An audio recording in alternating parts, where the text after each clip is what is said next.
আমরা দুর্নীতির শিকার হয়েছি। যা দুর্নীতি প্রমাণ হয়েছে, ভারতবর্ষের সবথেকে বড় তদন্তকারী সংস্থা সিবিআই সেখানে তদন্ত করে প্রমাণ করেছে যে একটা সংখ্যা দুর্নীতি হয়েছে।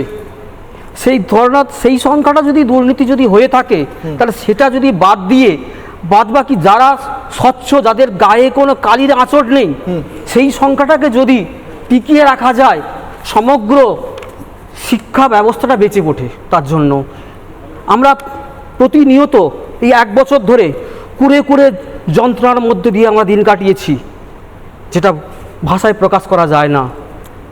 যার হাত কাটি সে জানে তার যন্ত্রণাটা কতটা। আমার বলার মতো কিছু নেই, আমরা পরিস্থিতির শিকার, এই সিস্টেমের শিকার।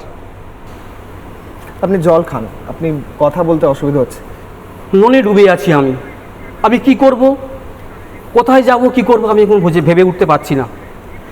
আমি স্বচ্ছভাবে পরীক্ষা দিয়েছি, পরিশ্রম করেছি, তার আমি ফল পেয়েছিলাম।